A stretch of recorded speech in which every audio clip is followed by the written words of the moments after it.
Meski sudah bercerai kurang lebih selama 3 bulan terakhir ini, namun anak-anak Sule tetap menunjukkan keakrabannya dengan Natalie Holzer. Hal ini terlihat dalam momen perayaan ulang tahun SULEKE 46 tahun beberapa hari yang lalu. Terlihat dalam momen tersebut anak-anak Sule, mulai dari Rizky Febian, Rizwan hingga Putri Delina menyalami mantan ibu sambungnya. Padahal seperti diketahui bahwa Putri Delina dan Natalie Holzer sempat adu komentar di Instagram saat sedang proses perceraian. Hal ini tentu membuat Sule, sebagai ayah dari Putri Delina, mengaku bangga dengan kebesaran hati anak-anaknya. Aku juga banggalah sama Putri yang masih hormat sama mantan ibu sambungnya, Natalie Holzer, sebut Sule.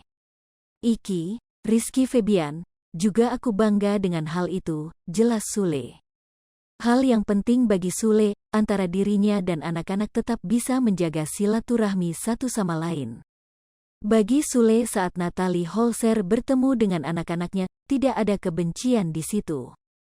Meski 2 kali gagal dalam membina rumah tangga, namun Sule ingin fokus membina masa depan. Sule mengaku bahwa semua pengalaman yang terjadi dalam hidupnya menjadi ilmu yang berharga. Memang tak ada rumus otomatis, namun Sule mengaku tak kapok untuk membina rumah tangga ke depan. Aku sih nggak trauma ya, karena aku pasti butuh pendamping nanti, untuk mengurus aku nanti, sebut Sule. Apalagi menurut Sule nanti anak-anaknya akan menikah dan dirinya akan sendiri. Mungkin untuk saat ini aku masih ada adik aku, yang selalu mendampingi kakaknya, kaya Sule. Kini untuk hidupnya ke depan, Sulu hanya bisa menyerahkan hidupnya dengan Yang Maha Kuasa. Dikasih jodoh kita jalani, ya nggak mau gimana lagi, sebut Sule. Sekarang intinya kita nggak terlalu gimana-gimana lah, jalani aja, nanti juga pasti dapat, sebut Sule. Namun Sule mengaku mendapat banyak pelajaran dari 2 kali kegagalannya dalam berumah tangga. Petik 2.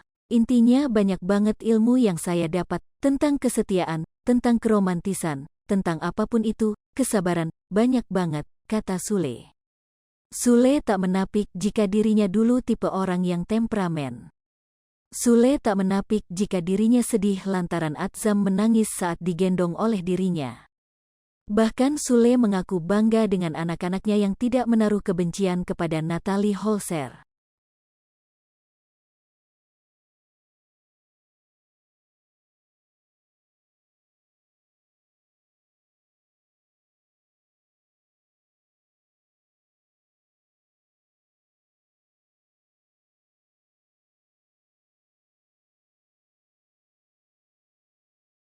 Hai pemirsa Sri Popo TV, jangan lupa komen, like, dan subscribe, serta tonton terus berita-berita terupdate lainnya ya.